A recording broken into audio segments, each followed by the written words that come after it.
等第6次破开黑暗。音响长出第6全年轮。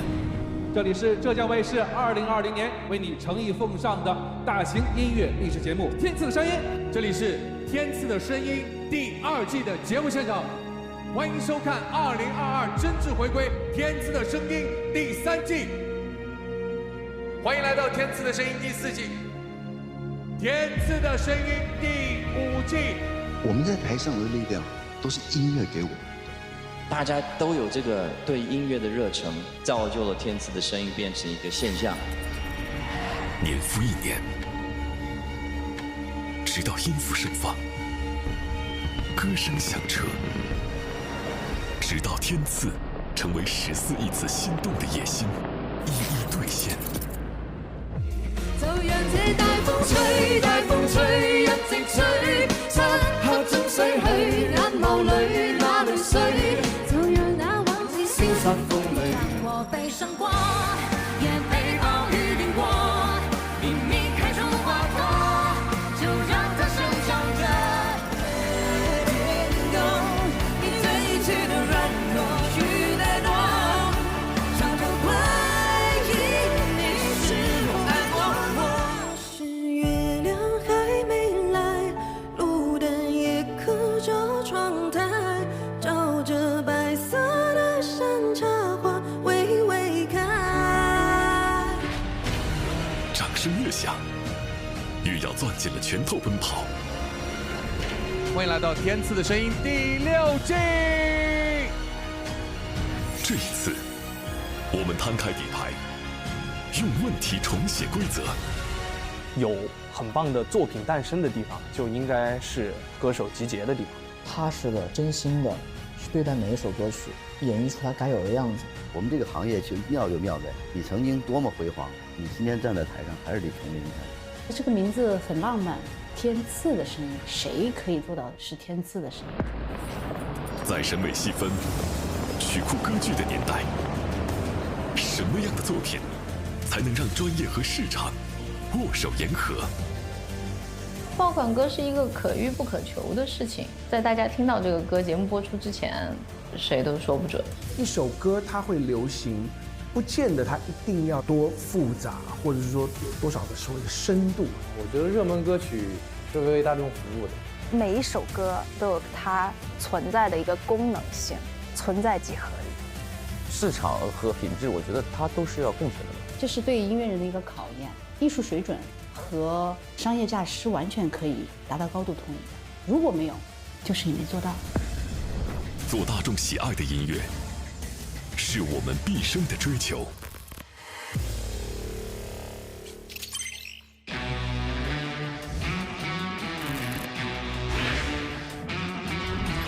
嗨 Hello， 我們是難忘今宵。來吧，路多晚也不困。Hello， 我們這兒無與倫比。哎呀 ，Hello， 大家好，老師們好。壓力越大，我們越強，我們就是超強彈簧。我們這兒極王炸，超炸。嗨，易如反掌。謝謝大家好。哎呀媽，這沒事，不太合適吧？我說一點。天賜健康瑰寶，滋養音樂新生，歡迎收看浙江衛視大型勵志音樂節目《天賜的聲音》第6季，我是陳歡，向每一位音樂合夥人問好，歡迎大家。哇，這次非常特別哈，因為這是我們的第6季，所以會有全新的競演規則。接下來，我們即將進入第一個賽段——先聲奪人。大家聽過15秒定律嗎？在音樂行業，全球每天大約10萬首歌曲上線，而我們常常只用15秒的時間來判斷歌曲是否吸引人。如果這個時間內沒有抓住眼球和耳朵，對不起，下一首。歌曲它還是有它自己的一個創作的歷程，時代發展到現在這個狀況，我們需要去接受，這是對音樂人的一個考驗。能够在很快的生活节奏下，大家在短时间内能听到很多喜欢的这些音乐，这是一件很棒的事情。短视频的背后是流行的密码，是千千万万受众的喜好。所以第6季上来第一件事，请用短视频推荐你们的歌曲。每组合伙人已经预先提交各自的15秒短视频，他们将通过秘密点赞对6个短视频进行排序，点赞量最多的歌曲组合拥有优先挑选竞演对象的权利。先声夺人，先看小样。我在等你，等下完这场。哇，这个创意太厉害了！满城卷地，经此生的别离。捧我们，捧我们。我觉得最起码是7、8票吧。因为我觉得我这个想法已经没人可以超越了。捧我们，捧我们。贺也是这样的，这个创意那个碧晨也想到了，但是我们后来选择没用。没用啊，还有更好的。对。你不投人家就算了，还要 diss 一下。没有了。但是我说好的，是好的。可是我肩膀在我的背上。哎呀，挺累的。这太累了，这视频。妈，这个花钱了，这视频。我说昨天彩排的时候，隔壁我以为装修呢。哦，那我也听见了，嘣啊嘣哎。哪来的打桩机喂？因为实在没有什么创意嘛，我想跳楼机跟跳楼梯也差不多，而且很安全，也不害怕，也没有失重感。对。哦，咋子？转身就是一阵子心痛。情景剧，演上了，只好攥紧双手，人类黑气势里流啊流啊。镜头过去了。你说，往前走，往前走，莫回头。一生好短，咋子却忘川？走马灯啊！薇姐太强了，哇，超绝创意！这个打破了我们的一个观念啊，15秒钟不是说一定要唱哦，15秒钟也不一定是15秒钟啊，我们这个更久30秒钟，印象深刻，印象深刻 ，yes。我被一阵风困在这里，你就替我摘朵蓑麻花走吧，蓑麻花走吧，没什么创意。我好像走不出了这座华山。用简单的言语解开沼泽的心，有些情绪。给2个赞助商全露出来。哇，好用心啊！你们这个做后期了。第一期来先把大腿抱起。对。哇。我真是第一次来，我真不知道就是大家是个什么情况。我就想说稳妥一点，至少不会出错。但是看到牛鬼蛇神，我说好，我说你们等着，下次你们给我等着。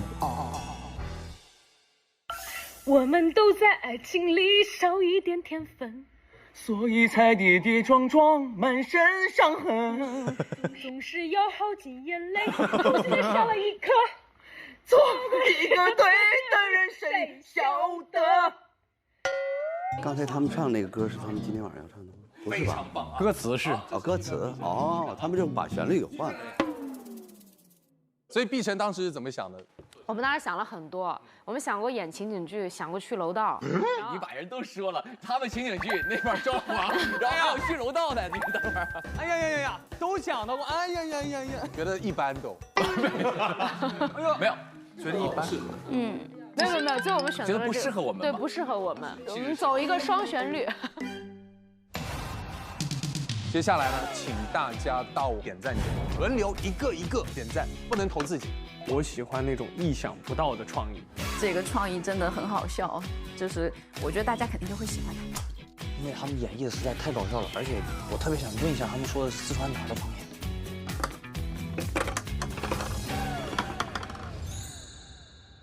好了，在此刻也要告诉大家，我们的点赞间呢，正在发生一些很神奇的事情。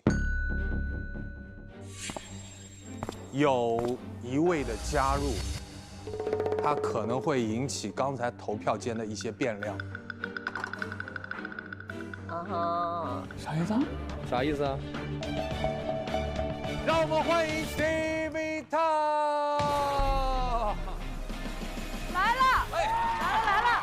大叫！其实 David 哥是我们天赐的老朋友了哈。是的，今天6个创意短视频，只有其中1组能够获得最高的一个点赞数。每一种声音呢，都是天赐先生真实反馈、真心回应。接下来有请 David 哥跟我们一起来共同揭晓点赞数。David 哥，你想先揭晓哪一组？你来决定。那我们就先来揭晓这个碧晨。没有。哎，这他1赞。一个，谢谢。谁投的？这一颗星谁投的？我请他吃饭。微信转200。好了。是我。哎，你不是投了他们了吗？好，接下来 David 哥。那这个大山。不会是没有票？哦，第2少的。第2少的开始了。第2少的。来，3、2、1，揭晓。一个。 3、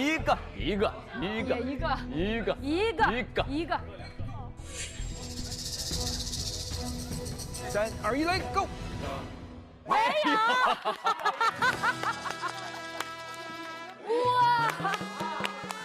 啊，专辑封面这是。最低票终于出现了。再怎么样都不丢脸了，对。哎，我们现在是到第2了啊！哎，我们到第2了，眼看我们在爬坡啊，还会有没有就是还没有赞的人呢？那我觉得要给大家一点希望啊，给点希望。我们就来这个黄子弘凡、谭维维，这个应该不少，至少能4到5个。对，4到5个。哦。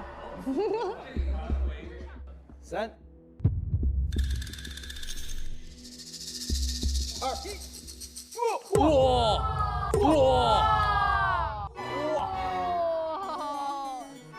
！6赞现在已经奠定基础了，至少过半，你们稳第1了。谢谢，哪有？6。我就想说，那下一个天亮哦，王源和姚小棠来了，3、2、1，哎，专辑封面，哎。啊！行，不丢脸。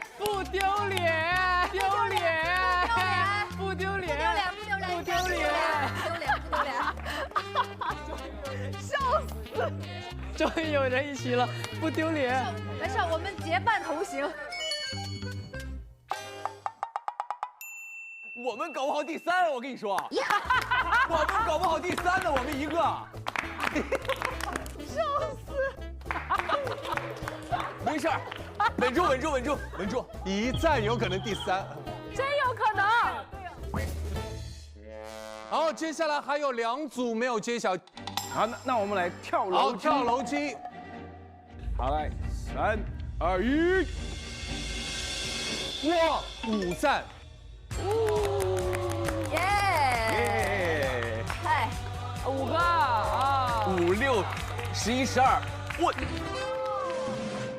来，马上来揭晓，王鹤野、杨坤啊，坤哥，还有1赞，1赞，哎呦，因为我把那票投给王鹤野了，我早知不投他了。并列第3，一票能并列第3，王鹤野，你们要是没有我那一票，你们就是。你那一票咋来？你心里是没数吗？你俩互投的啊。天赐健康瑰宝滋养音乐新生，有请点赞数最高的第1名的组合来到我们的身边，有请。跳楼机基本上是在各种门类的短视频中的热门歌曲嘛，因为其实我们这首歌曲跟跳楼机的整个感觉跟风格其实还是不太一样的，同时又是2个热门歌曲嘛，我觉得这个搭档比较合适一点。如果我们选择了他们的话，怎么样？可以听你的，可以，听你的。所以你们俩最终的商量的决定是跳楼机。好 ，yes。他们能挑我们也挺好的。就是我俩这个歌能早点唱的话，可能状态是不是会稍微好一些？但是我们这个歌从排练效果来讲已经很好了。我们选择的这个 PK 对象很强，肯定压力是有的，但是别忘了，我们叫做超强弹簧组合，压力越大，我们越强。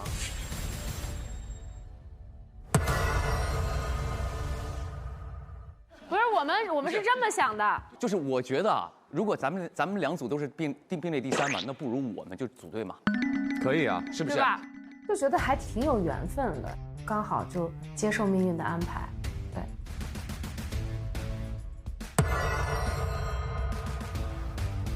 哇，我们是最轻松的呢，不用动脑子呢都。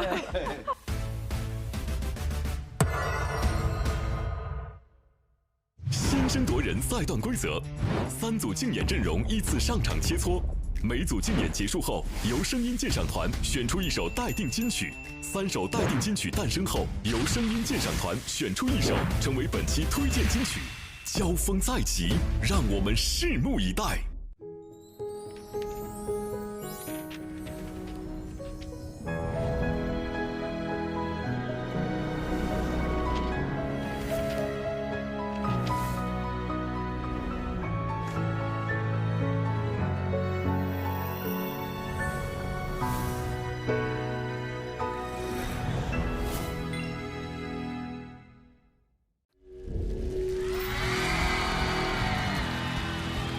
欢迎收看浙江卫视大型励志音乐节目《天赐的声音》第6季，我们回来啦！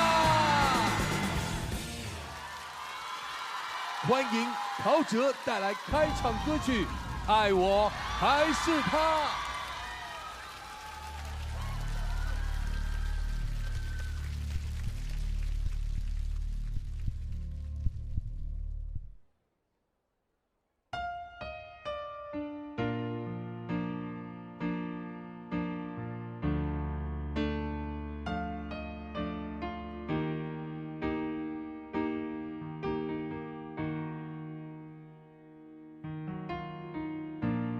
黑暗中的我们都没有说话，你只想回家，不想你回家。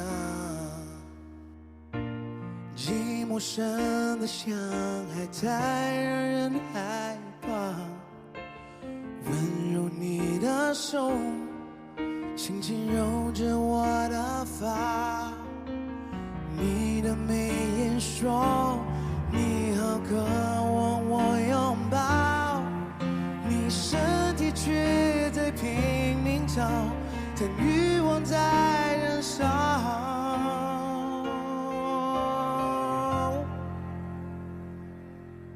你爱我还是他？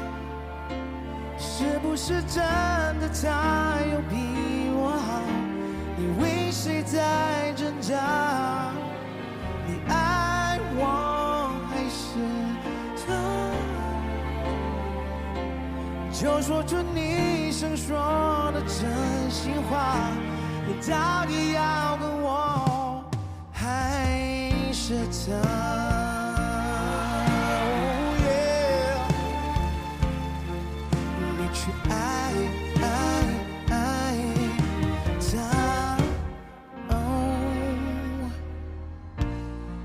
是不是命运对我的惩罚？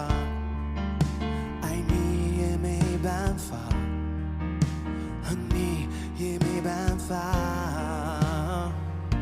现在这个漩涡只想挣脱它，拉住你的手，却让我也被拖下。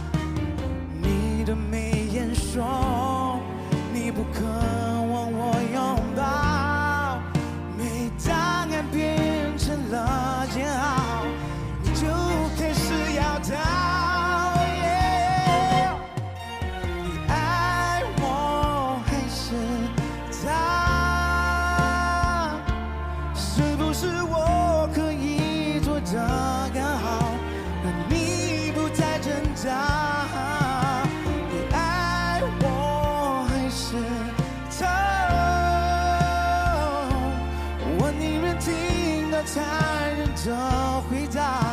也不要再被说。你爱我还是错？我为你找了100个理由，我就是那么瘦。你爱我还是错？是否沉默代替你的回答？我应该明白吧。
谢谢老师，谢谢，谢谢。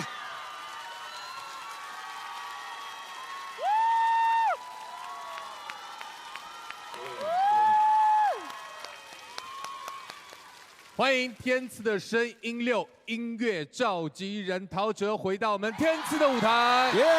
谢谢大家好，非常的开心又回来天赐的声音了，但是我放眼望去啊，诸位都是华语乐坛您的后辈吧？也对了，在天赐舞台不断有音乐的新人来到这里，你有什么寄语要送给他们？我觉得创作其实作品是很重要的，对，就是希望大家可以花多一些时间在创作，把一些故事放在音乐里面。我觉得故事跟作品是会说话的，对，很重要。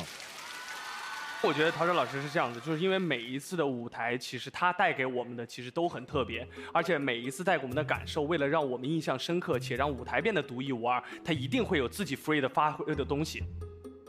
在舞台上紧绷住那一根去完整演出的那个弦的同时，去放轻松，享受音乐，同时跟大家互动交流，所以我会觉得这才是真正的大师。说得好，这个后浪不错，说得非常好。天赐的舞台上，每个音乐人都会值得被大家喜欢，因为无论你今天在华语乐坛是什么样的位置，但是在音乐这个世界里面，一直保持一颗谦逊进步的心。是的，是的。彼此在给彼此力量，在音乐的殿堂里面再进一步。谢谢 David 哥，再次把热情掌声送给陶喆。谢谢，谢谢，谢谢，谢谢陈安。有请 David 哥入座。首先有请第1组音乐合伙人，让我们掌声有请谭维维、黄子弘凡，加油！加油！加油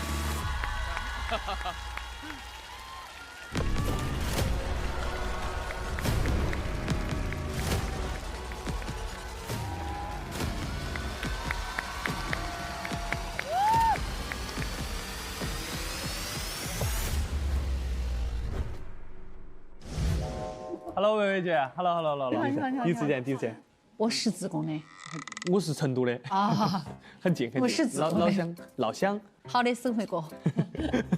虽然我之前没有来，但是其实都有看很多歌曲的卡段，都看了。第一，我是惊叹大家都真的唱得很好。以前我是觉得能不合唱就不要合唱，但现在我觉得，哎，有另外一个人，他在帮助你为了音乐，在这个舞台上去完成一个作品，那种你中有我，我中有你的那种感觉，我觉得我想多体验，因为以前体验真的是太少了。上次就来了一次，没来够。脑海倒叙你的微笑，听到熟悉的歌谣。可以跟这么多很棒的前辈们来学习，同时我觉得好好努力，在这样的舞台上能够收获100万点赞的金曲嘛。这个歌，哇哦，好难。对，但是其实蛮打动的。对，是的，是的。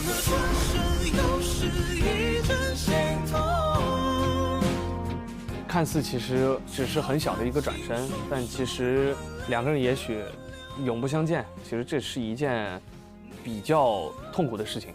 让我前世与你几次回眸。最近确实有一些感受，让我觉得哎呀，有那种心动的感觉，可能不是词上写的这种，比如说男女之情。对。但是最近我朋友突然有一天跟我说，哎呀，他说可能我就没有妈妈了。那个瞬间，我直接的感受到的那种，就是真的就没有就是没有了。你今生再有缘，但是走了。我觉得现在我讲起来，我都有那个体会，我只有带入这种情感，就是需要那种诚恳，特别的诚恳，你才能让观众鼻酸，甚至泪流满面，感动，或者是回到了一段熟悉的往事里。写这个歌的老师，最后唱出来应该很痛。我不太触碰情歌，但是我觉得何必设限呢？因为我也很不喜欢人设，来就上。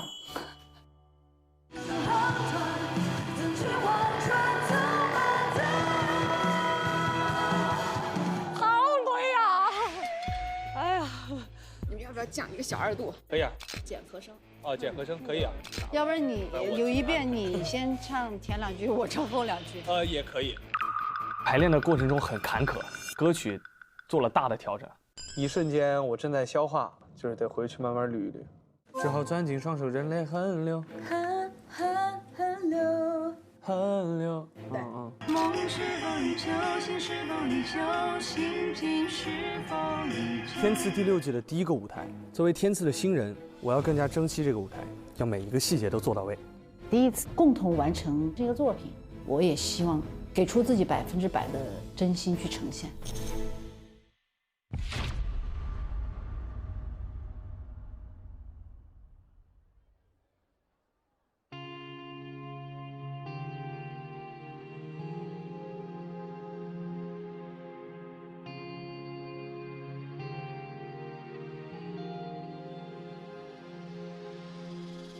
论我前世与你几次回眸，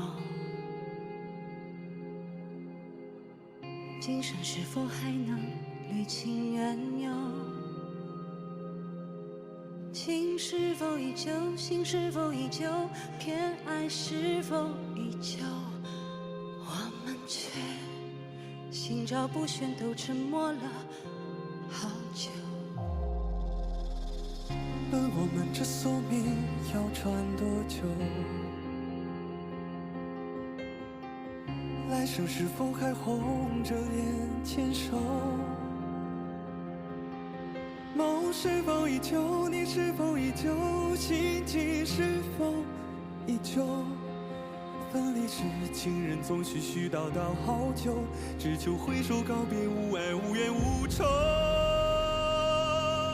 怎么转身又是一阵心痛？只好攥紧双手，任泪横流。你说往前走，往前走，别回头。一生好短，怎去望穿走马灯？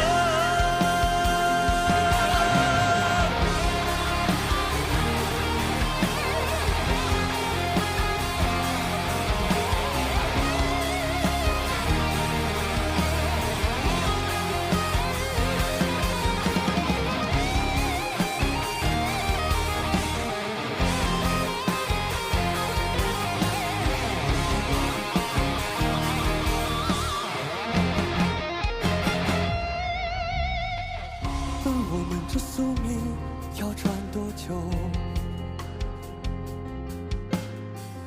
来生是否还红着脸牵手？梦是否依旧？你是否依旧？心情是否依旧？分离时，情人总絮絮叨叨好久，只求挥手告别，无爱无怨无仇。怎么转身又是一阵心痛？只好攥紧双手，任泪横流。你说往前走，往前走，别回头。一生好短，怎却望穿走马灯？怎么转身又是一阵心痛？只好攥紧双手，任泪横流。你说往前走，往前走，别回头。一生好短，怎却望穿走马灯？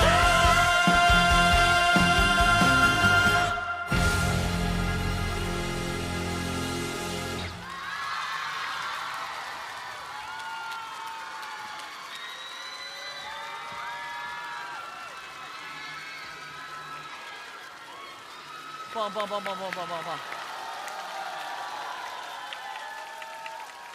维维第一次来到我们天赐的声音，在这个舞台上唱歌，有跟别的舞台不一样的感受吗？挺不一样的。其实我从梦想的声音开始就在期待天赐的声音，对，到了666才来。哇，对，我觉得来的正是时候，而且第一次跟黄子一起合作，真的特别的，我觉得特别的舒服，很放松。黄子在目前大家能看得到所有音综里面，都有精彩亮相。哎，别捧杀，别捧杀，没有没有没有，啥综都有他的精彩亮相。没有了，没有，真没有，真没有。黄子在上别的这个综艺和我们音综的感觉，好像你这里突然谦逊了，怎么？啊，我其他很狂吗？你这样说的不是不是，那个可能是一种综艺效果吧。但在我们的这个节目当中有一些变化，你自己感受到了吗？就是我是觉得天赐来到这里，能够有幸跟非常多非常优秀、很厉害的歌手老师前辈们学习交流到很多，所以我会觉得这是一个很棒且独一无二的珍贵的舞台。对，看来你们也是在我们天赐声音第6季第一个舞台就让大家眼前一亮。这个作为我们听的第一首歌，然后坐在这边听，刚刚其实是非常震撼。男生女生有时候一起唱一首歌，其实一定会有一方会是比较辛苦一点，然后另外一方其实也想要有表现。可是我觉得黄子你的发挥也非常的好，因为我前面一直觉得哎低低的，后面你也唱一些高的音，然后维维当然那个是非常非常的稳，非常的厚实。我刚才一直在看歌词，可是我想说，我别再看歌词了，我赶快看你们的表演，可以感受到你们在歌里面投入的很多的一些感情。我真的觉得很震撼，我完全专注在他俩的状态里面。他俩转过去走开的时候，我一直在想说他们大概什么点会转回来。但是我后来想想，这首歌转身即心痛，他们是痛了一辈子，因为转过去之后再也没有回来过。就这种决绝的感觉，跟他们的唱，我觉得就特别的配合，很符合这个意义。我觉得编的也很好，演绎的也很好。表达出来的这种宿命、不甘心、这种干脆、这种荡气回肠，全在里面了。对，谢谢坤哥，谢谢坤哥，谢谢坤哥。我们知道天赐的歌呢，一直以来都非常受到大众的喜爱。那这一季呢，节目也留给观众表达想法的时间。来，我们来听听现场朋友们的感受。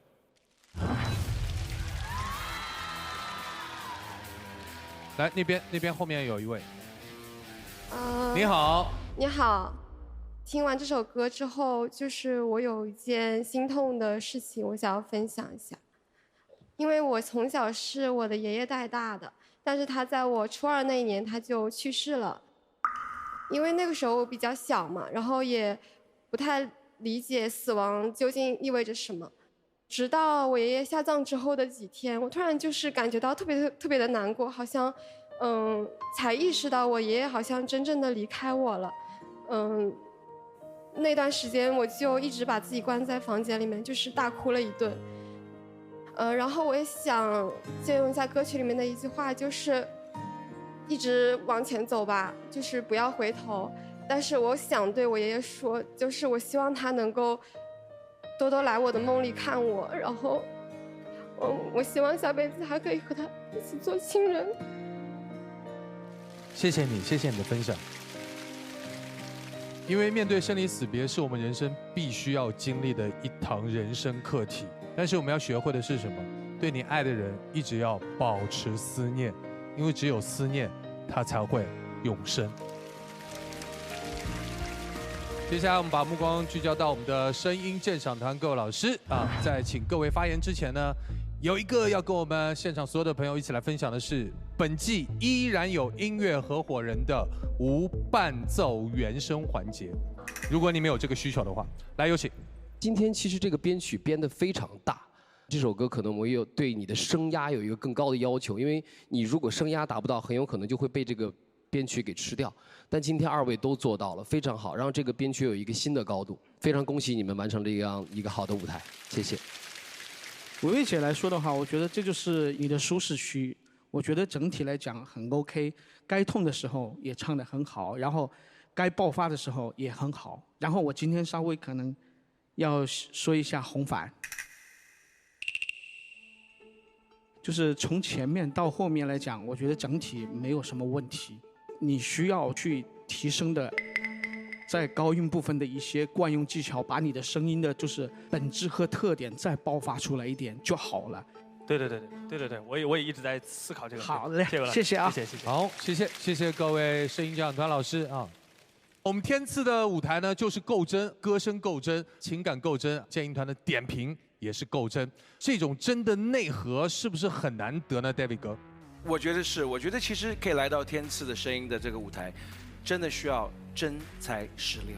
说的没错哈，就像我们东阳光鲜虫草一样，17年的精研沉淀，专注一根冬虫夏草，大品牌保质保真，是冬虫夏草界的实力派。上微博搜索东阳光鲜虫草，参与互动，一起用真心积攒能量，解锁更多新鲜。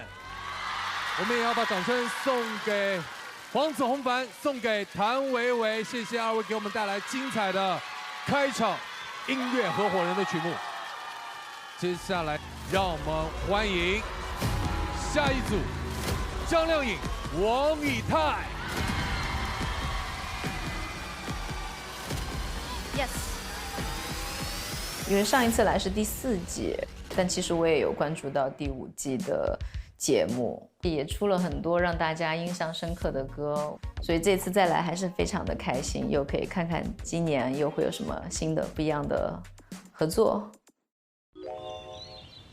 我其实最近莫名其妙开始喜欢看小短剧，然后呢就会有背景音乐出现，我才想起来，哦，这个小短剧那个里面的前奏是这首歌的前奏。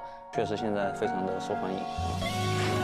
非要上，那么硬的难站非要撞，是不是内心希望透过水流就会让你想起最爱我的时光？那我第一时间就听到那个不爱我的非要上，那么硬的难站非要撞，就是我会觉得我的性格就是一个喜欢撞墙的人，就是所有对我来说顺的路是理所当然，只有挑战的东西才会让你有强烈的好奇心，有强烈的欲望想要去干一些不那么顺当的事情，包括对于我的工作，或者是说对于情感，我不想给自己留遗憾。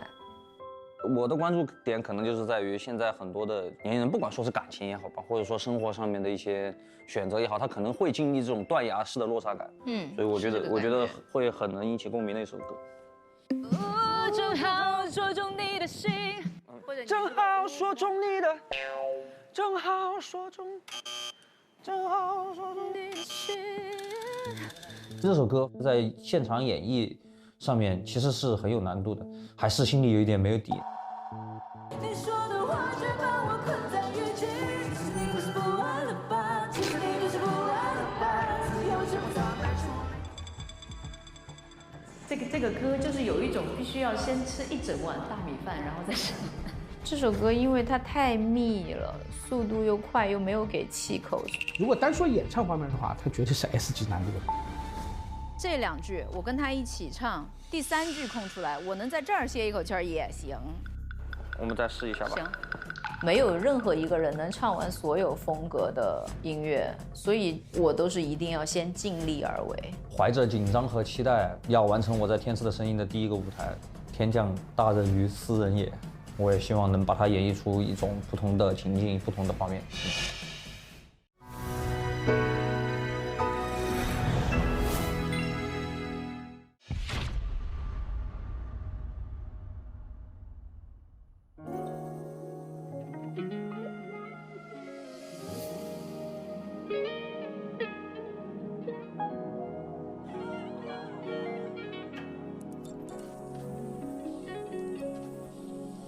风走了，只留下一条街的沿路。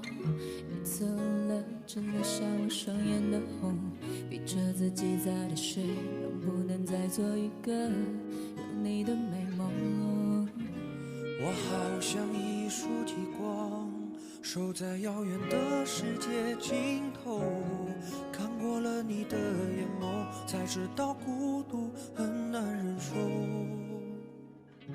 可笑吗？我闪光记录的时候有多慌张，他会看见吗？最近只有我能看的模样，从夜深人静一直难过到天亮，你反正不会再担心我隐隐作痛的心脏。好像遇到我你才对自由向往，怎么为他失去一切也无妨。可能是我真吧，怪我你非要上，那么硬的男生非要装，是不是内心希望透过旋流就会让你想起最爱我的时光。 Baby 我们的感情好像跳楼机，让我突然的伤口要急速落地，你得给我一场疯狂，结果余生好难呼吸，那天的天气难得放晴，你说的话却把我困在雨季。其实你不是不爱了吧，只是有些我还没处理，怎么你闭口不语？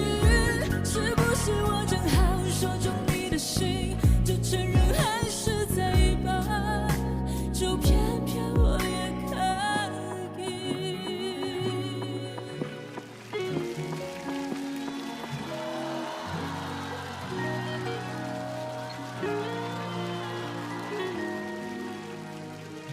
可笑吗？你的出现是我不能规避的伤，怎么能接受这荒唐？可能是我欠吧，不爱我的非要上，那么硬的南墙非要撞，是不是内心希望透过旋流就会让你想起最爱我的时光 ？Baby， 我们的感情好像跳楼机，让我突然的伤口要急速落地，你得给我一场疯狂，结果余生好难呼吸，那天的天气难得放晴，你说的话却把我困在雨季。其实你不是不爱了吧？只是有些我还没处理，怎么你闭口不语？是不是我正好说中你的心？是不是我正好说中你的心？是不是我正好说中你的心？就承认还是在意吧，就偏偏我也可以。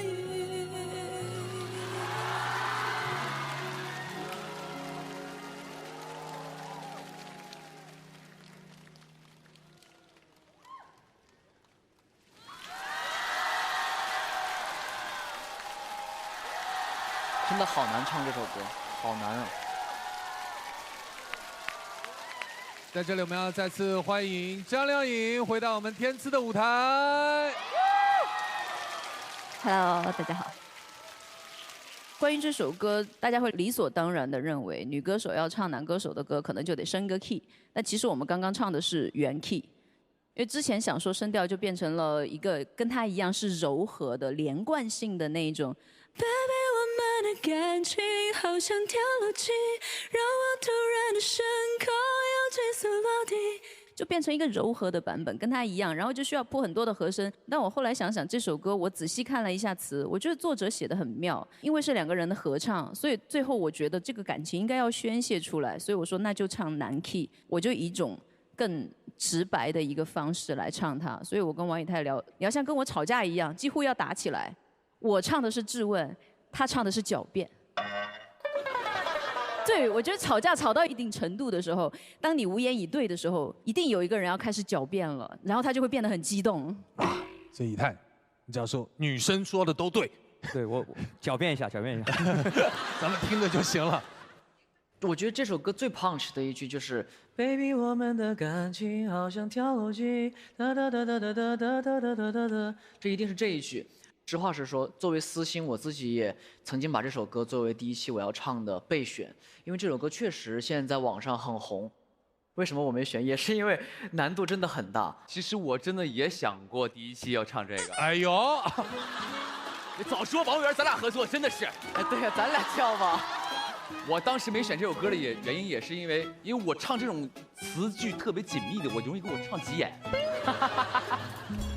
哎，那不刚好合适吗？吵架了啊！对，要的就是急眼呢。你从那个风走了开始唱来，我唱前面这一块，然后到 Baby， 我们的感情好像跳楼机，往你接好不好？我为啥要咱俩合作一个？好，没问题。你说我这话接的，我这。我给你俩唱和声。可以啊！你高八度唱。OK。一直难过到天亮，你反正不会再担心我隐隐作痛的心脏。好想遇到我，你才对自由向往，怎么为他失去一切也无妨？可能是我欠吧，不爱我的非要伤，那么硬的南墙非要撞。是不是内心希望头破血流，就会让你想起最爱我的时光 ？Baby， 我们的感情好像跳楼机，让我突然的升空又急速落地，你带给我一场疯狂，劫后余生好难呼吸。那天的天气难得放晴，你说的话却把我困在雨季。接着往下唱。可能是我欠吧，不爱我的非要伤，那么硬的南墙非要撞。是不是内心希望头破血流，就会让你想起最爱我的时光 ？Baby， 我们的感情像跳楼机，跳楼机。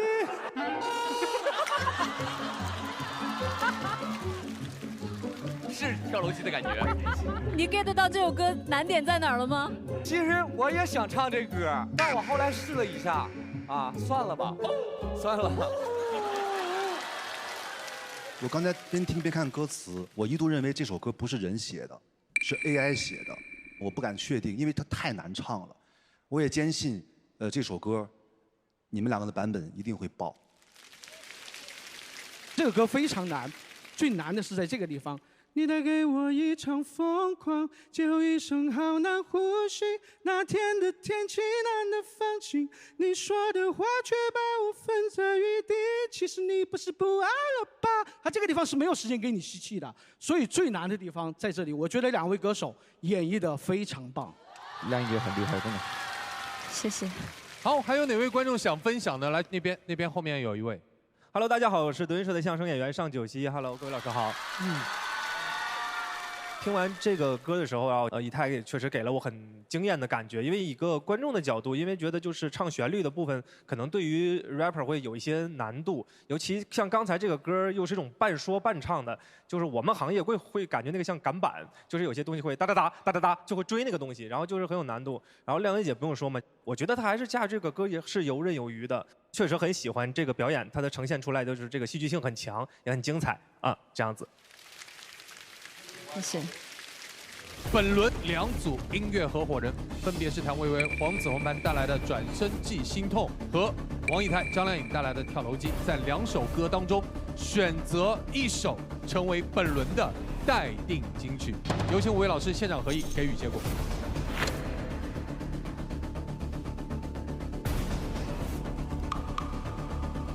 来了。经声音鉴赏团一致合议，我宣布本轮待定金曲为由张靓颖、王以太带来的《跳楼机》。恭喜张靓颖，恭喜王以太。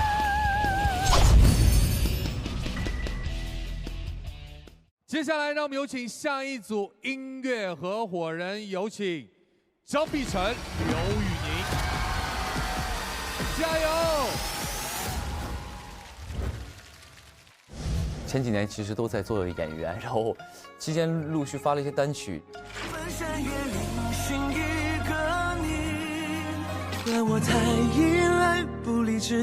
我也不是这期想来的，是一直想来，然后刚好天赐来邀请我，非常之荣幸。因为这个节目它就会出很多100万点赞的歌曲嘛，就希望我来一趟节目能够有一些收听率还不错的歌。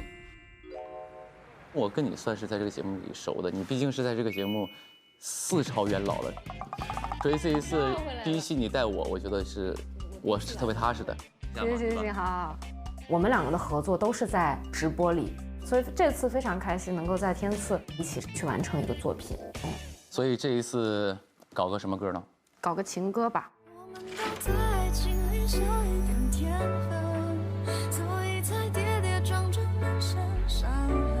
少一点天分，你觉得少的是什么？包容吧。为什么？就像你看自己的家长也好，看自己的长辈也好，就是很多能过一辈子的人，他们2口子一定是相互包容、相互理解，才能走到最后。这首歌表达的其实就是2个人因为一些误会啊，可能就错过了，所以呢，也就希望，我觉得能够长久的一定是理解。我觉得是经历，就因为大家在年纪很小的时候，然后在爱情里面都是比较像没头苍蝇的那种状态，对。然后但是慢慢的经历一段感情，就会成长嘛，对吧？就会慢慢成长起来，然后这个天分，可能就会一点一点的学习起来。就是人跟人之间的关系是需要你不断的去摸索，去不断的收获、得到，然后再去尝试的这样的一个过程。所以，大部分人为什么总是忘不了初恋，就是因为他有很多遗憾。如果再给我一次机会，回到当年那个时候。或许我能做得更好，或许我能跟他走到最后，所以我就觉得可能是少的这一点点天分是经历吧。我们稍微设计一下吧，要不然就是行。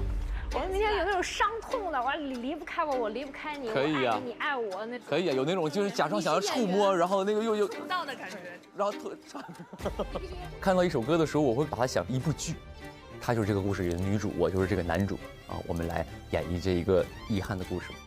这次我俩都是希望能够在台上有一些交互，要投入情感，真正的做到那舞台的一个升级。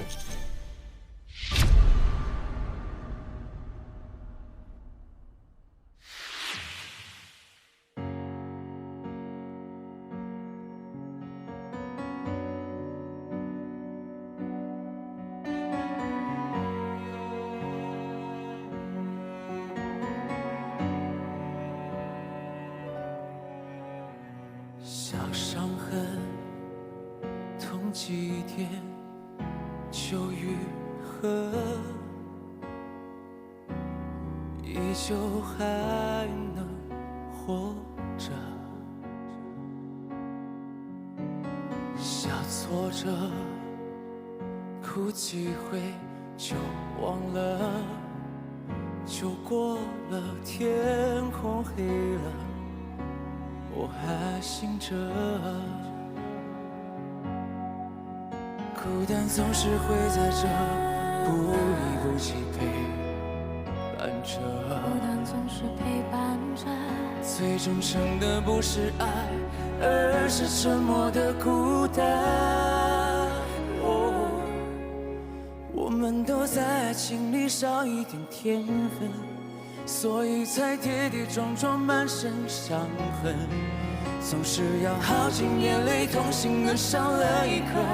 才知道什么要割舍，我们这投了多少上天的缘分，才发现世界有太多舍不得，错过了一个对的人，谁晓得？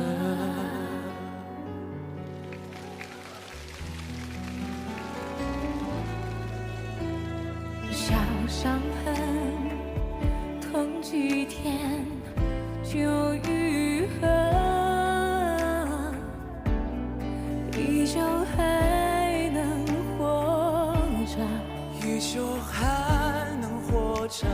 小挫折，哭几回就忘了，就光了，天空黑了，我还醒着。孤单总是会在这不离不弃陪伴着。最终撑的不是爱，而是沉默的孤单。我们都在爱情里少一点天分，所以才跌跌撞撞满身伤痕。总是要耗尽眼泪，痛心的伤了一刻，才知道什么要割舍。我们折腾了多少上天的缘分，才发现世界有太多舍不得，错过了一个对的人，谁晓得？紧咬着忍着痛，再往前走，是否只有我终究学不懂？爱情变陌生，错过再错，是否？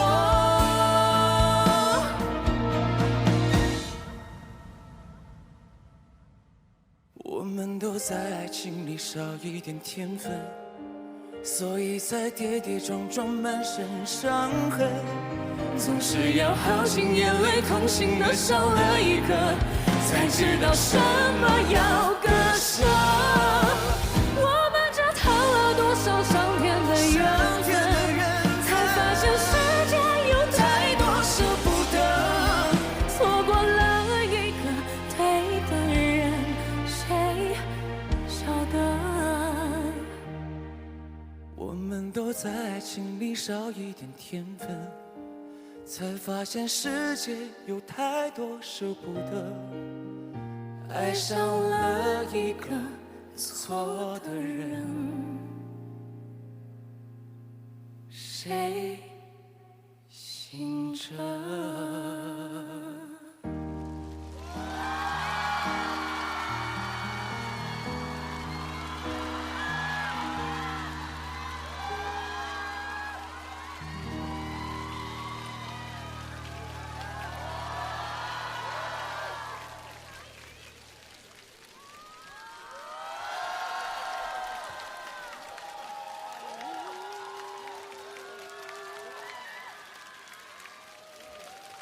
我有压力了，哥，哈哈。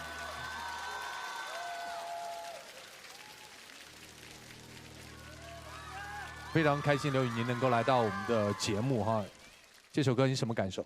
其实这首歌相对来说好像就还好，对，没有那么难，没有那么猛，对，就想说第一期搞一个稍微温柔一点的。哎呦，大家知道吗？这温柔一点不得了，刘宇宁他哭了。哇，说来惭，非常话长这件事情。哦，我来听听看。对，因为我们当时我们彩排的时候，我就说宁哥，我觉得你赶紧可以哭一下，因为他是个非常优秀的演员。然后这天赐的声音，而不是不是，因为因为我觉得我这辈子也没有什么机会去演戏了，但我就想跟他过把戏演，但我自己哭不出来。然后我说，但是我是一个共情能力非常强的人，因为最近我就是刷小视频的时候，我看到什么狗啊什么的这种的，我就跟着哗哗哭，有哭点。所以我说只要你哭，我一定能哭。我说但你得哭得高级，你不能那种哇流眼泪。你就是我觉得男生就是要热泪盈眶，满眼通红，但是泪不出眼眶，明白？是最高级的哭法，就叫噙着泪，对吧？对。所以刚才宇宁他做到了吗？就是他做到了。哇。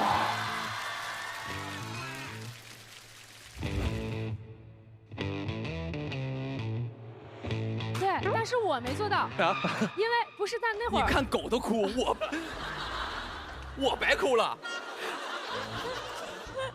其实我跟宇哥一样，我也是有一个身份是演员嘛。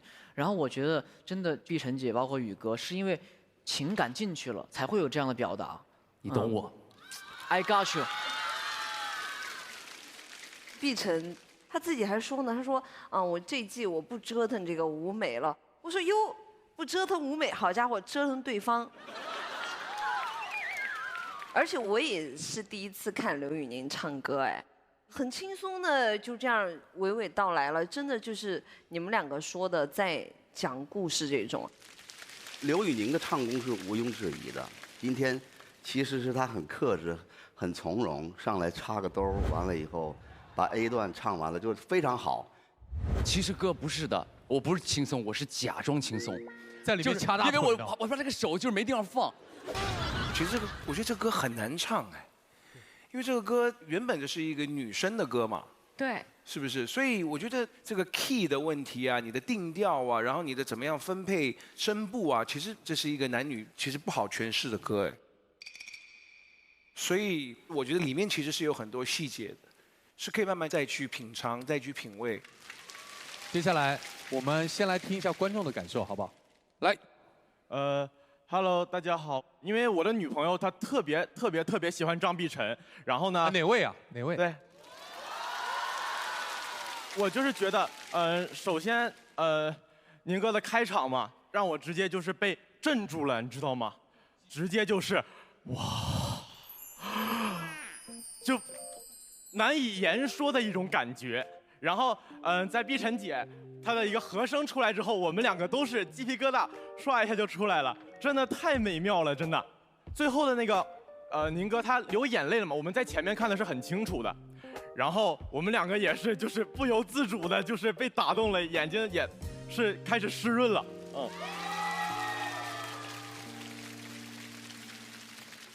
小宁是我第一次这么直观的去看你的现场，那第一次让我看到的现场，我觉得蛮意外的啊，就是你的声音的这种代入感和诉说性是非常非常好的，而且是非常高级的。我要使用一项我的权利，听一下二位的无伴奏的干声。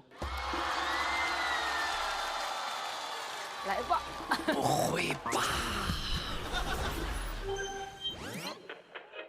我们都在爱情里少一点天分，所以才跌跌撞撞满身伤痕，总是要耗尽眼泪痛心的少了一颗，才知道什么要割舍。我们这谈了多少上天的缘分，才发现世间有太多舍不得，错过了一个对的人，谁晓得？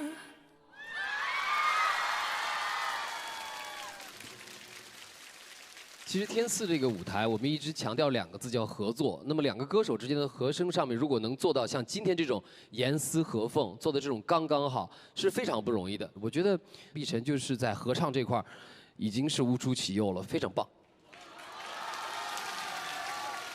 刘宇宁今天的表现，我觉得就真的是我可以用惊艳来形容啊！而且尤其是做演员有一些历练以后，我觉得某个角度来讲，你已经变成了一个声音的演员，可以去驾驭可能未必是自己的声线里边最合适的那种歌曲。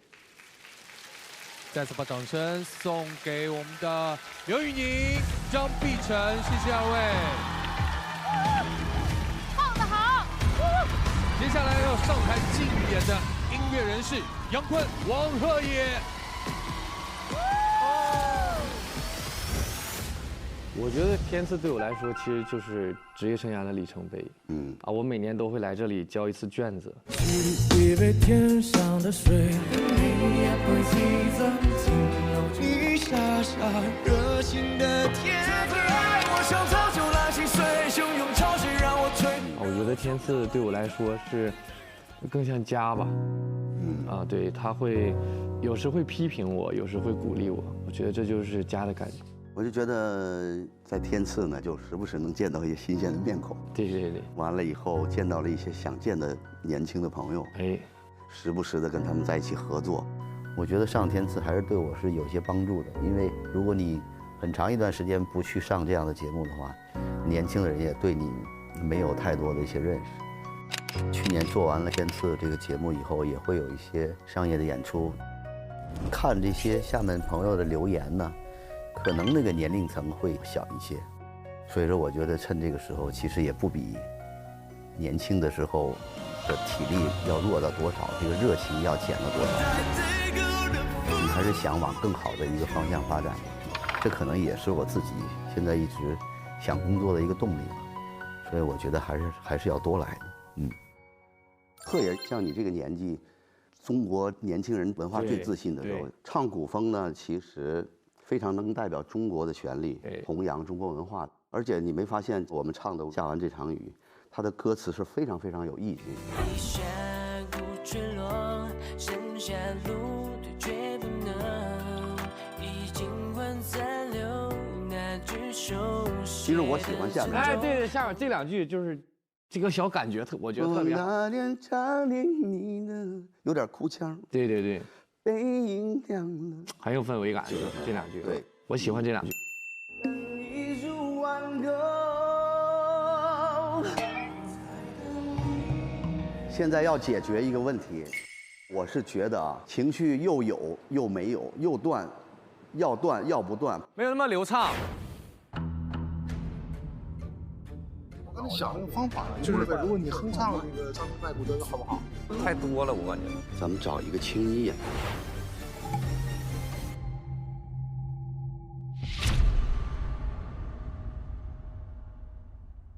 天生好水，敬天赐好声。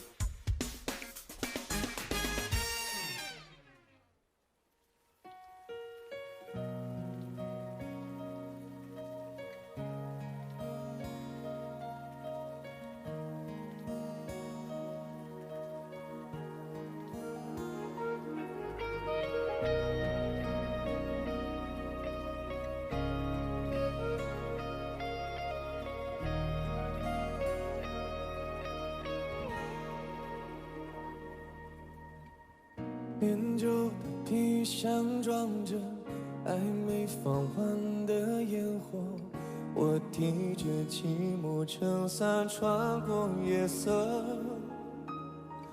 悲伤湿透了领口，别说破，且当作没曾来过。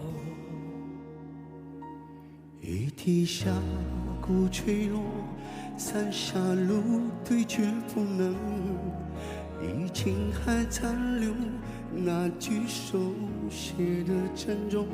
哦，那年常听你的背影亮了，雨中我让一树挽歌。我在等你，等下完这场雨，满城原地，经此生的别离。心淡如洗，风流转四季，只剩回忆。手中烟火向谁去？如果可以，别笑完这场雨，放慢朝夕，是与你的点滴。怕来不及，回眸再重温此刻如往事，散漫漫落，可是你。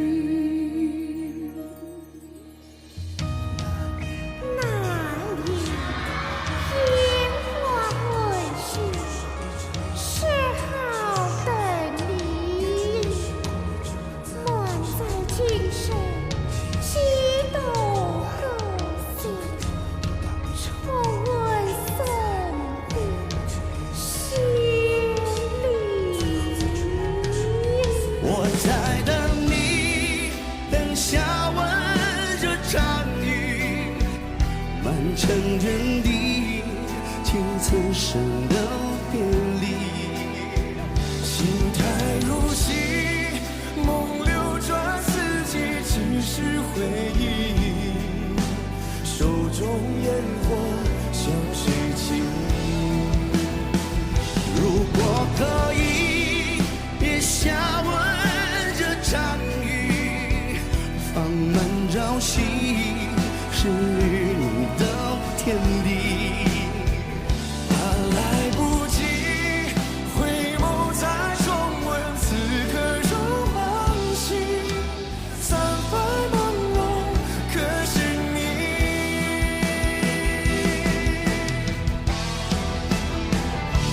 在等你，等下完这场雨，满城原地，仅此生的别离，怕来不及回眸再重温此感如往昔。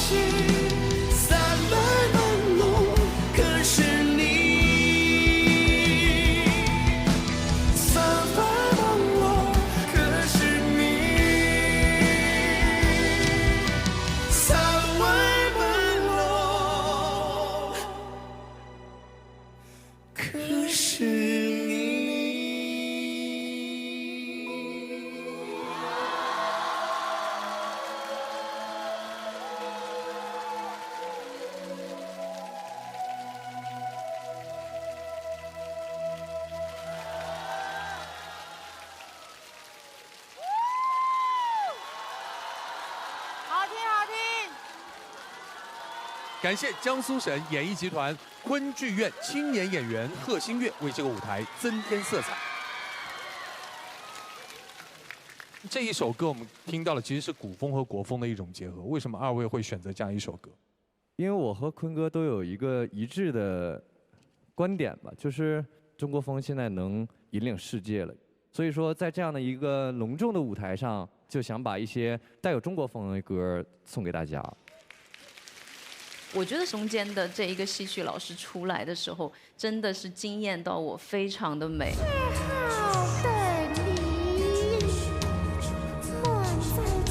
而且戏曲的唱腔跟他们俩的声音搭在一块儿，一点不打架，非常的舒服。它有一种穿越感，我真的想说美到我了。我刚才在看的时候没有在看歌词，而是确实是被表演吸引了。中国风跟唱的部分丝丝入扣，然后非常的顺滑，我觉得特别好听。坤哥从上一季参加我们天赐的声音以后，你是不是自己也没想到，在这个舞台上又多了一些自己的代表作？也不算是自己的代表作吧，都是唱人家的歌嘛。自己得到点好处而已。嗨，您太谦虚了。当然，这些网友特别有才，说咱们坤哥是五旬硬汉，正是闯的年纪。戴维哥还在那儿坐着呢，我没有资格说话。我们一起闯荡，这是闯的年纪。我觉得挺好的，就是现在这样的舞台越来越少了。我记得第一季的时候，我就有点被动，因为好像我们以前都是在那个上面坐着，假装指点人家，完了以后突然站在跟大家一块儿，这里面还有就年轻的一些，哎，我说你吉克，你看，我说我现在跟你们在一起，我说有点不自在。他即刻跟我说了一句话，说：“你别不自在，你在这儿你才是最自在的，因为有一些人想自在，他没得自在。”哎，那一句话让我就自信了。我一直在想跟上他们的唱法、唱功，每天也在琢磨，因为从那个年代过来，这个演歌的痕迹都很重。我觉得那个是年轻人不喜欢的，一直向这帮年轻人的朋友们学习。学到了很多，对，这首歌我从来没有听过，也是第一次在舞台上听到坤哥跟贺野唱，特别打动我。我是真的是鼻酸了，很感动。我是没有当职业歌手的时候，坤哥已经有他很好的作品，就像榜样一样。我想拥有像那样细腻的表达的声音，然后还有创作的能力，一直都希望。到今天为止，他像少年一般还说出那个话，我觉得，哎，对我来说就是他依然是我的榜样。对，谢谢你们的这个演出，真的真好听，真很感动。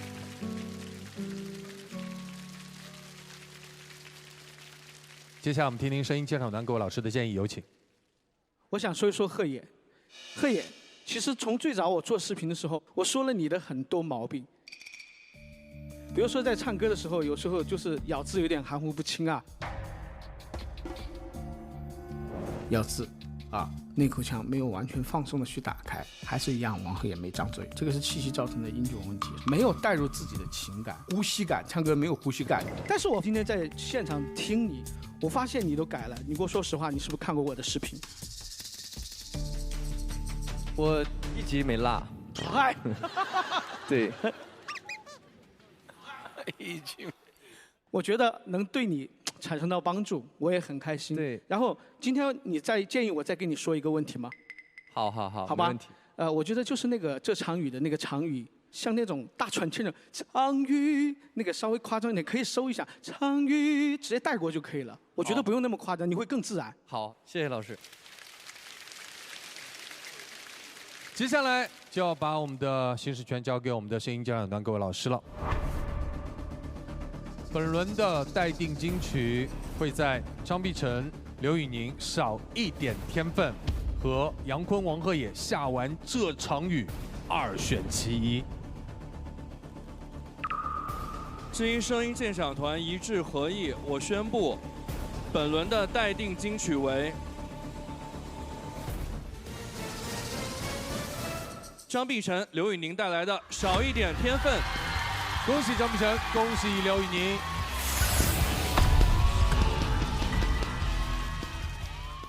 接下来，让我们有请下一组音乐合伙人，欢迎吉克隽逸、王瑞哲。吉克姐就是掌控舞台的感觉，但是又不是就是我刻意的，就是站在台上我就要，她就是很不精心的，然后就其他人都觉得就被她吸引那种感觉。你是我就是第一个主动喜欢的歌手，有品味，就要喜欢，有品味，好有品，太好看了，在哪儿？这么好看，谢谢。我们这次要演唱的歌曲是《大山》，然后这首歌之前也唱过。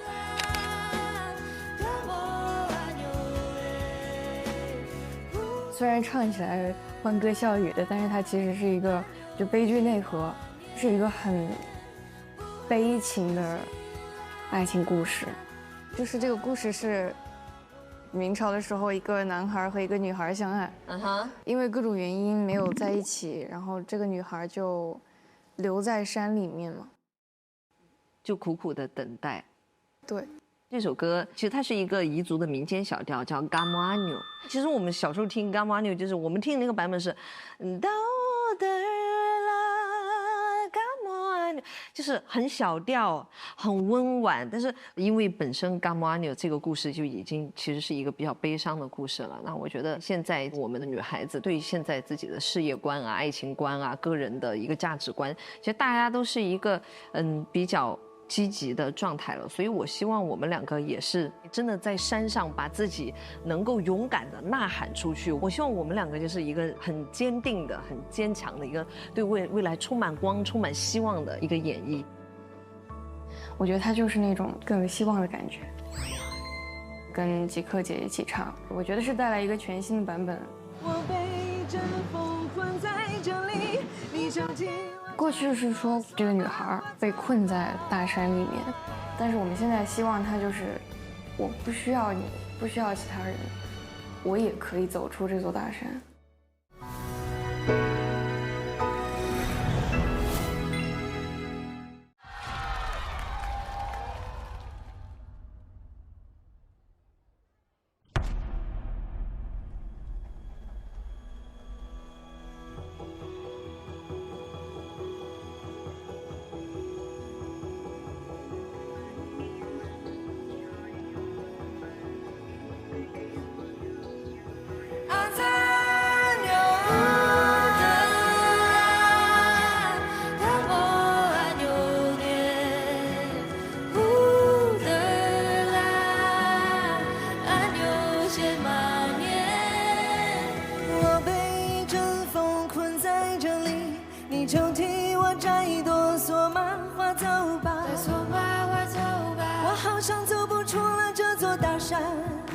等天亮就出发，星星作伴。你说我们分开后有像花开满山坡，跟你说的那些风景你是否都看过？可我们之间的回忆它让心不再漂泊。没能带你回我家，就为你采了这首出家歌。6月的索马，它见过了多少情人的眼泪。我被一阵风困在这里，你就替我摘朵索马，我走吧。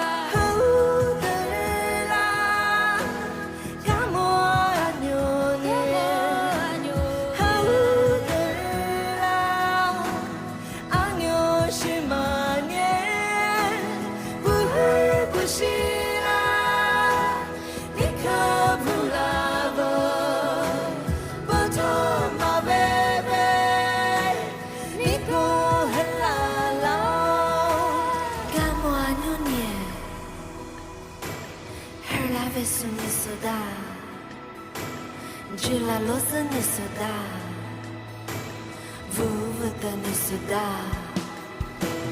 je la veux ne soda, moi non chez ma pas le panier d'or, chalet chalet d'or， 我是那山上的野花，就让我留在那高山上，望着洁白的月牙，思念它与否变长够了你依稀的脸发。跑去问那奥普远近了是否古拉多达古托波达，把你写满写儿沙古叉叉。我被一阵风困在这里，你就替我摘朵索马花走吧。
哈哈哈！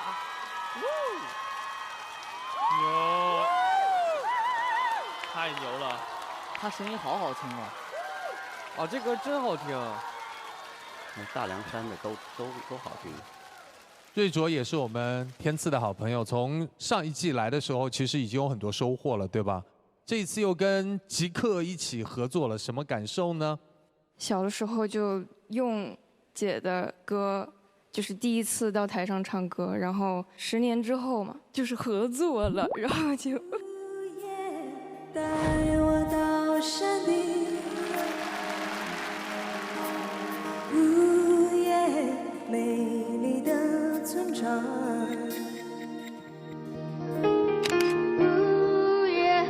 妈妈的泪水。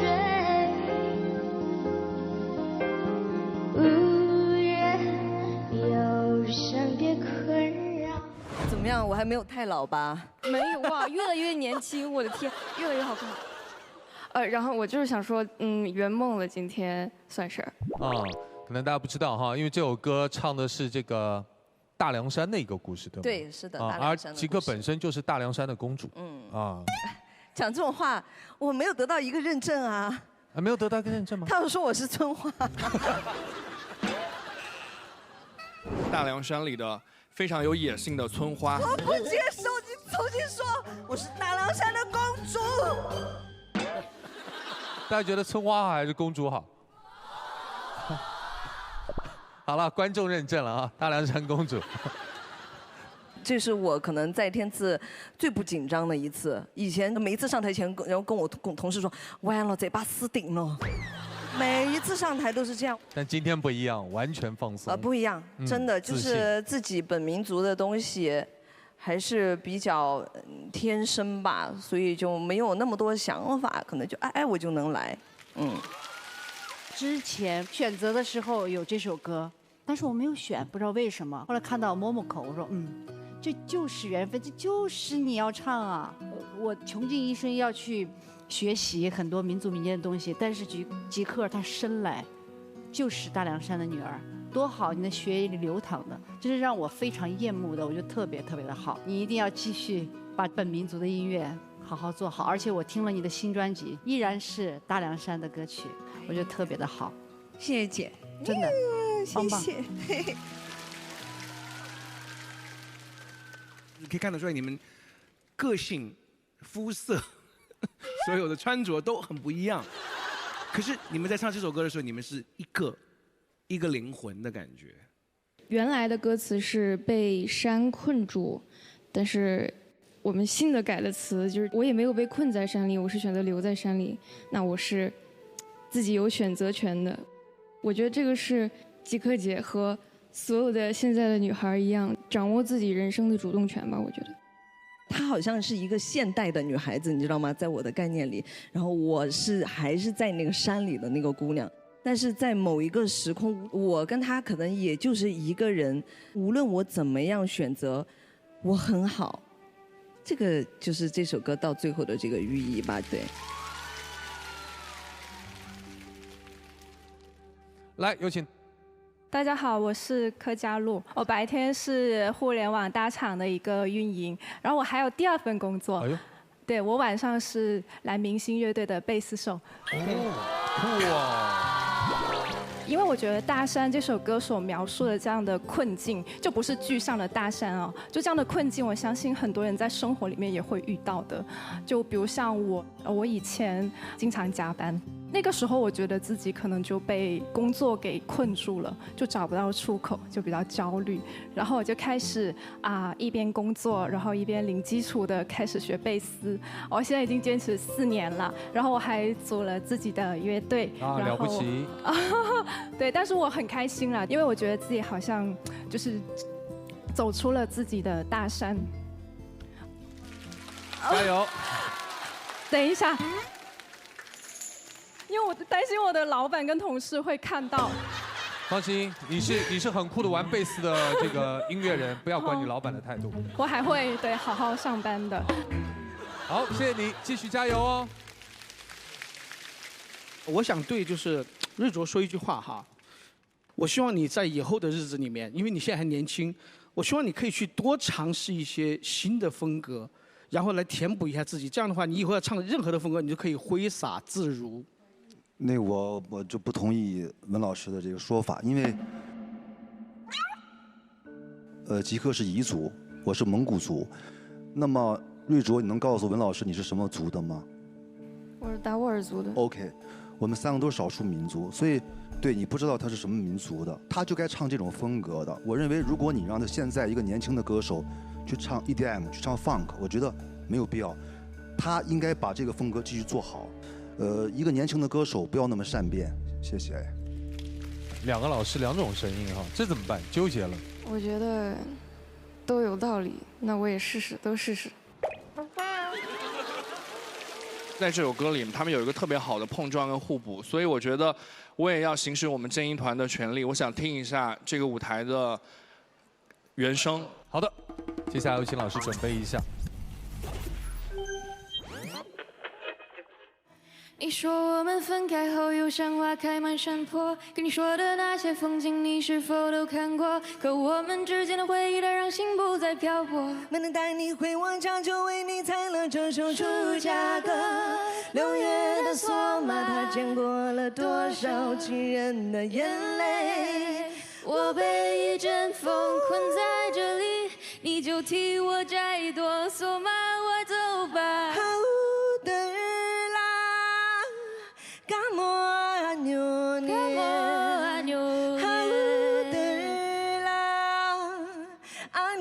什么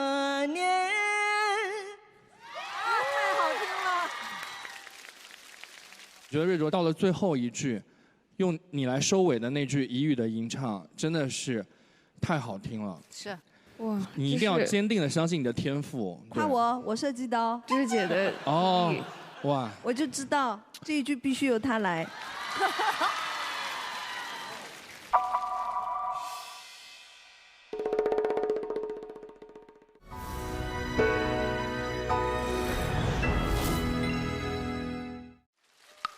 刚我看到以太啊，有些话要不得不说了。是的，其实我举手不是专门为了分享我对这首歌的想法，而是我真的很想在这里感谢一下吉克隽逸。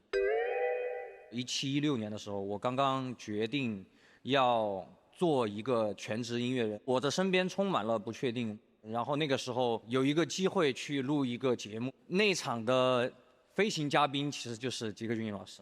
我们在中途休息的时候，吉克拿着手上的零食递给我了一块，然后虽然说这个事情分享出来，我不知道大家有多少的画面感，但其实对于我，真的是那一个非常不确定的环境和心境下的那么一点点的确定，这一个画面我一直记到今天。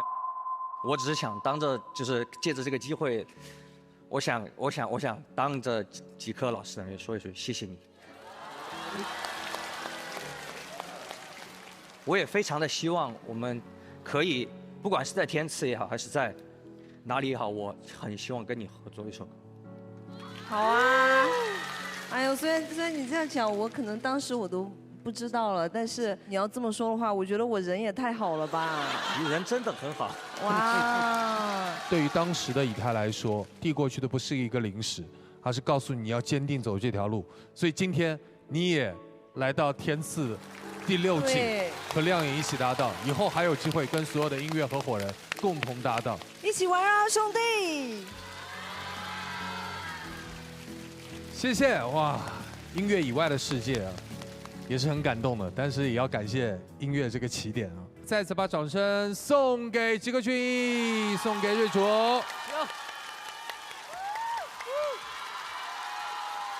接下来即将登台的这一组竞演组合是姚小棠、王源。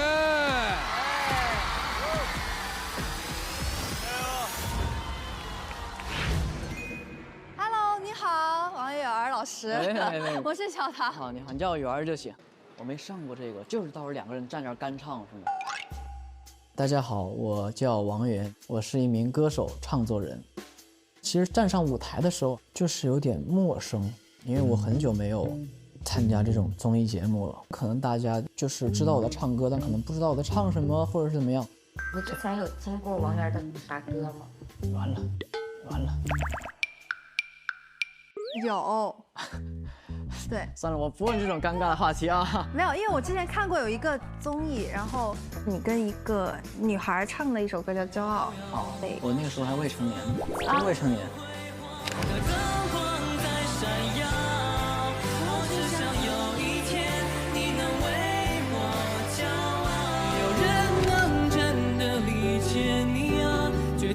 我上个正儿八经上的音综是一个比赛，自己写歌的音综，后面就没有上过竞技类的音综了。但是我在来天赐之前，其实我也做过纠结，做过挣扎，因为确实天赐是国民度非常高的综艺。你说句不好听的话，你唱出来的歌是要交给很多人来评判的。但是最后我觉得，为什么我选择要来的原因，是因为我对自己的演绎我是有自信的，所以说我觉得好的作品交给大众来评判，给我提一些意见，我觉得是个好事。这次选了一首叫《下一个天亮》这首歌。等下一个天亮，去上次牵手赏花那里散步好吗？而且它的旋律一响，它把我拉回到小时候，就会想到小时候的街啊、巷啊、树啊、草啊，会有一点熟悉感。其实我一直觉得我是一个淡淡的愁绪的一个人，所以说等下一个天亮，一起去牵手赏花那里再散步好吗？有些人可能觉得说，那我是在很开心的说啊，我们去牵手赏花那里散步好不好啊？有人会觉得说，哇，太难过了，就在祈求说我们去牵手赏花那里散步好吗？但我的点就是在于，我们分开了，但是我会有一点点难过，但我在平静地说这件事情。哦，我想到你了，我们如果下次还有机会的话，一起去牵手赏花那里散步，可以吗？类似这样的淡淡的愁绪的情感，所以这就是我对这首歌的理解。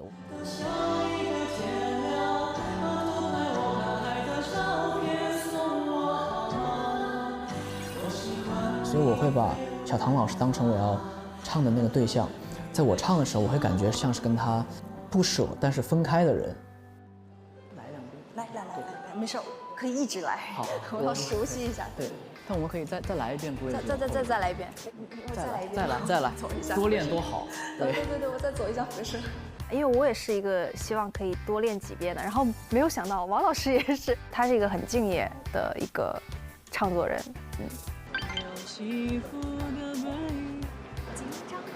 紧张。从内心讲，我当然是希望我每一期的歌曲都能拿金曲。我觉得这是对我以及对我的合作伙伴对这首歌曲的肯定，但我觉得无所谓。我觉得这个歌，如果它是一首好歌，其实出来大家更多的听众、更多的面听到它才是最重要的。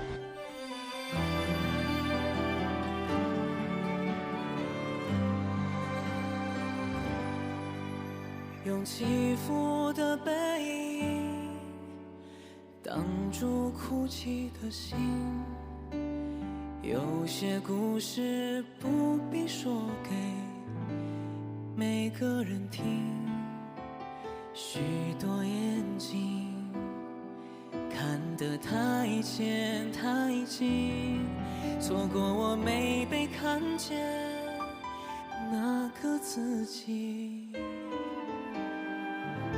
用简单的言语解开超载的心，有些情绪是该说给懂的人听。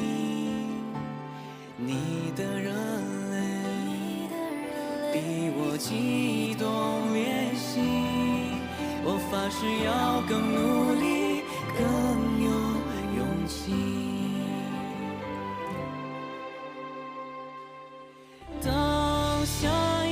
天亮，去上次牵手赏花那里散步好吗？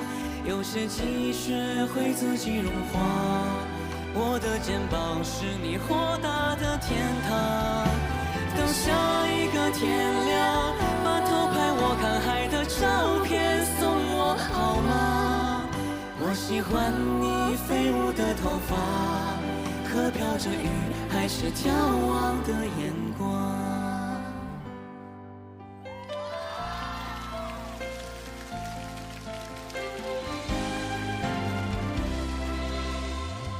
用简单的言语解开超载的心，有些情绪是该说给懂的人听。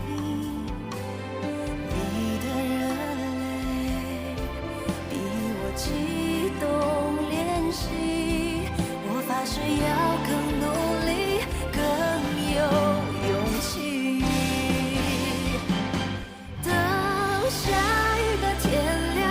去上次牵手赏花那里散步好吗？有些积雪会自己融化，你的肩膀是我豁达的天堂。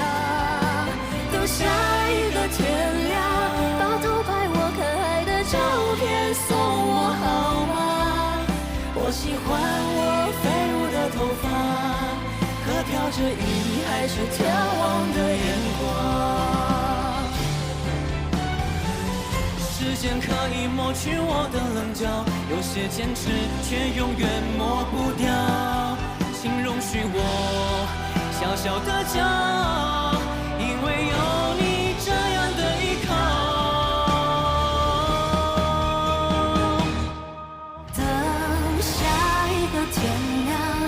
相思牵手赏花，哪里散步好吗？有些积雪会自己融化，我的肩膀是你豁达的天堂。等下一个天亮，把偷拍我看海的照片送我好吗？我喜欢你飞舞的头发，和飘着雨还是眺望的眼光。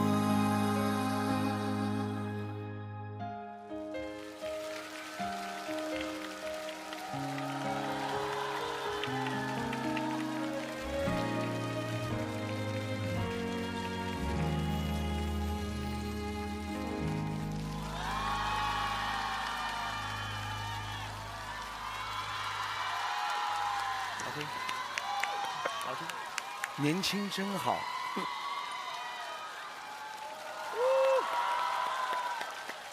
我们再次用热情掌声欢迎来到我们天赐的声音第6季首次登台演出的王源。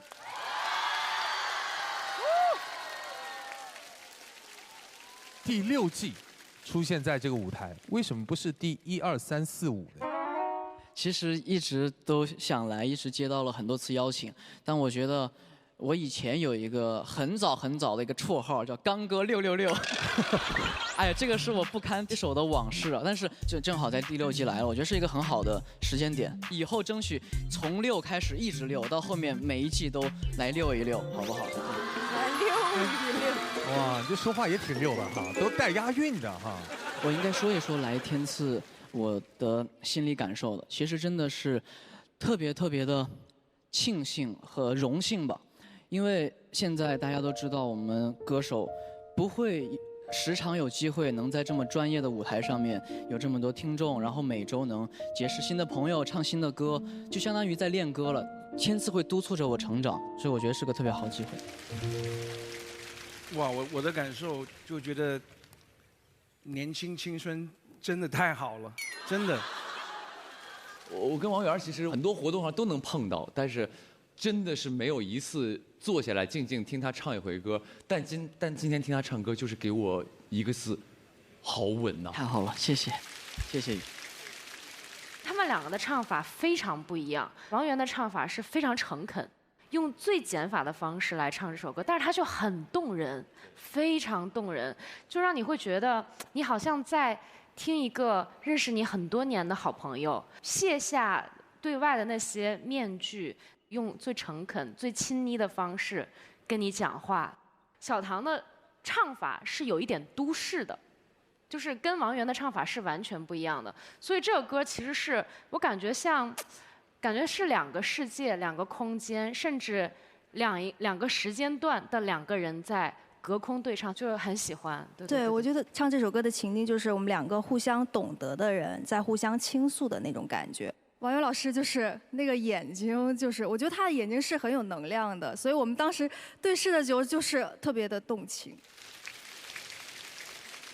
朋友们，12点多看见太阳了，就是那种感觉，下一个天亮了。很有生命力，就是很有能量。我觉得就是很感动的这样的一次配合，很牛很厉害，真的很好听。2位配合的无与伦比啊，真的。说得好。那我第一次对作为歌手跟创作人的王源有一个很深刻的印象，就是2017年17岁的王源发表的那首作品《17》。然后我突然又想到，哇，原来时间真的过得这么快了吗？一转眼又8年过去了。我觉得8年对于作为一个歌手和创作人的王源来说，他一定付出了非常多的努力。好像是看到了17岁的王源跟现在的他有一些变化，但有一些东西是从来没有变的，就是他对音乐的坚持、热爱，还有他的进步。我希望有一天大家在提到王源的时候，去说这是歌手王源，这是创作人王源，我觉得这是他应该得到的。对，谢谢老师，谢谢。谢谢。我想问一下王源，你内心有一个目标吗？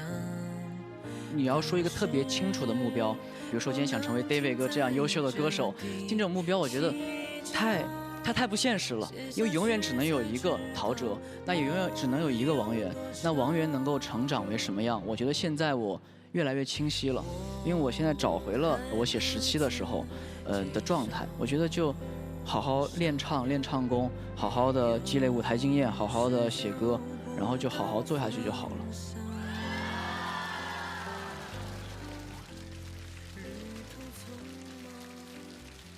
小唐啊，不用讲了，这个就熟到不能再熟了哈。这个去年立了个 flag， 说如果说没有拿到金曲就剪头发，对，对吧？所以今年有没有 flag？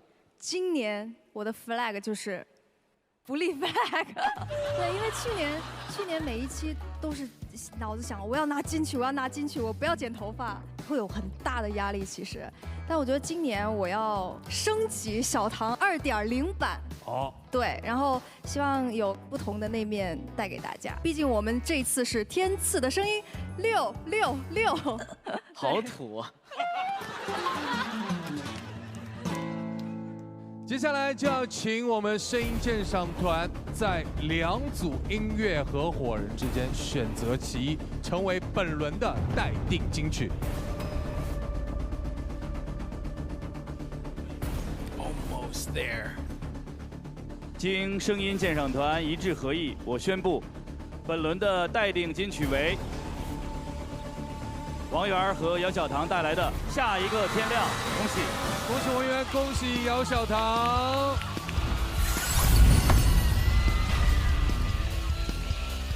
本场的竞演已经全部完毕了，此刻我们还有一个惊喜要呈现给大家。在这一季当中，我们将全新推出重磅环节——天赐的盲盒。为了让更多优秀的音乐新人来到我们这个舞台，可以和我们的音乐合伙人组成搭档，给予大家全新的音乐体验。而即将要登场的这位神秘的盲盒歌手，他是谁呢？马上进入天赐的盲盒，让我们有请他登场。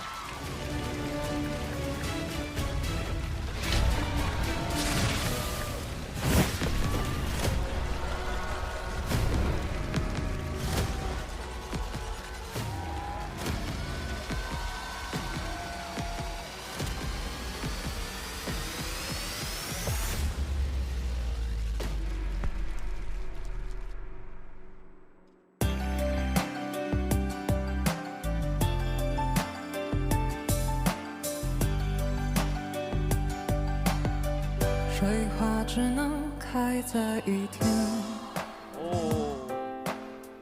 烟花要绽放在黑夜，雪花多舍不得冬天，小舍不得和你说再见。谎言并不代表欺骗，诺言也不一定兑现，誓言就都留给时间，就请把从前留在今天。天亮以前说再见，笑着泪流满面，去迎接应该你的更好的明天。昙花若只一现，更要开得耀眼，别回头去拥有属于你更好的世界。天亮以前说再见，让我留在今天，去保护我们最美最好的夏天。情丝若水三千，只取一瓢眷恋，当你来过的纪念。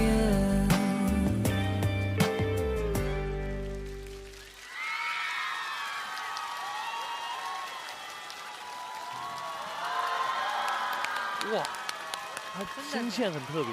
对，应该是女的那种中低。对对对 ，alto。对对对对对。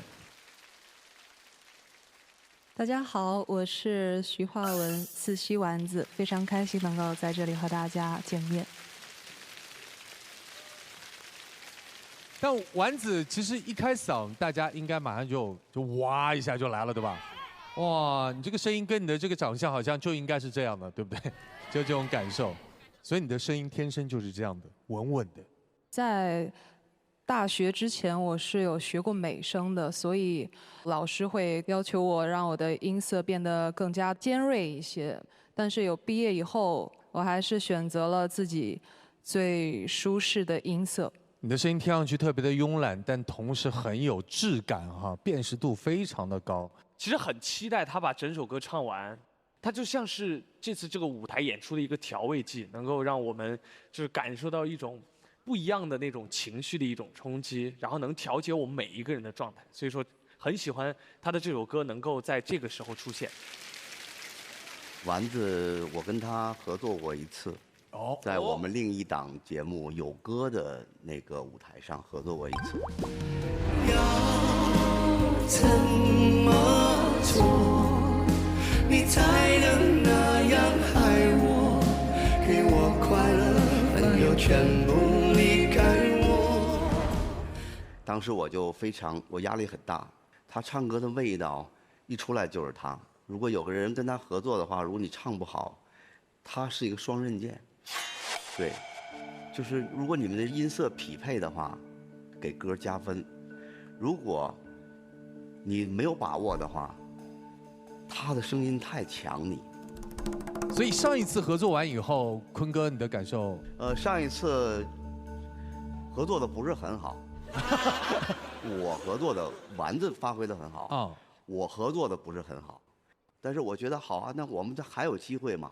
如果这一次丸子还可以在我们中间找一个他愿意合作的人啊，如果不幸选中了我，那么我也再可以把之前那些不完美的地方，在这次舞台上尽量的让它完美一点。哇，一切皆有可能啊！当然，我们这个全新的环节叫天赐的盲盒，我们的神秘盲盒歌手来到这里，是在一档节目最后结尾的时候，给大家带来他自己独特的嗓音，呈现惊喜的。我们看一看有没有机会，今天的丸子会跟场上的各位音乐合伙人老师建立一个合作的关系。如果有一件事情，有人觉得不完美了，那么我希望通过我的努力把它变得完美。期待杨坤和四期丸子在下一场的舞台表现。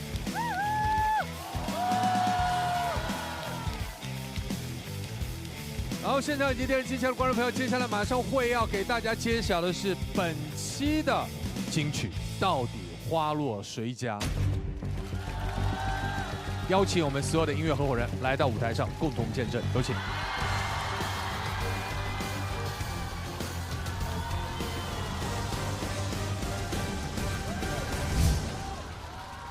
也有请5位现场慎重合意给予本期的推荐金曲。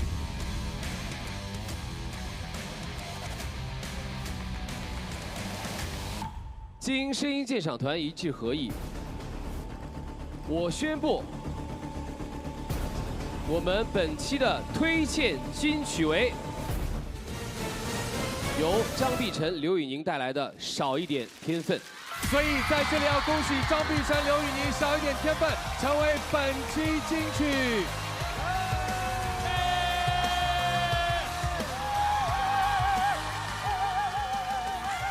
欢迎大家共同来见证东阳光先虫草天赐声音6甄选时刻。本季天赐的声音携手东阳光先虫草，共同开启了一场意义非凡的天赐先生主题公益活动。天赐先生源于真挚初心。今晚呢，让我们连接2种力量，一种呢是音乐创造的感动，而另一种呢是扎根17年的匠心守护，真材实料，用科技高度锁住每一根冬虫夏草的鲜活能量。有请亮颖、鹤野为我们来说说这次天赐先生的公益行动吧。藏区儿童的健康成长是离不开梦想的播种和发芽。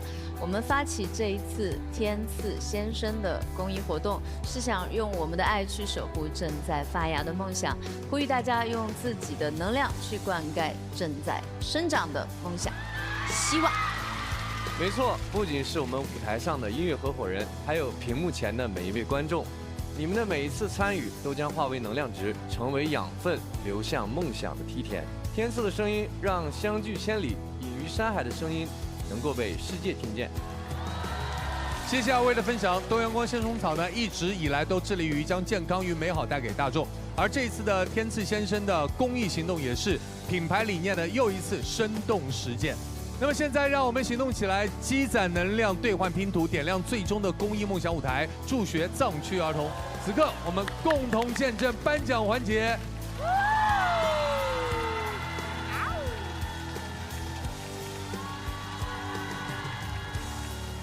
我们节目当中每一次都会有不一样的惊喜，但我相信这源于音乐给你带来的感动。下期精彩不断，让我们下期天赐的声音6不见不散。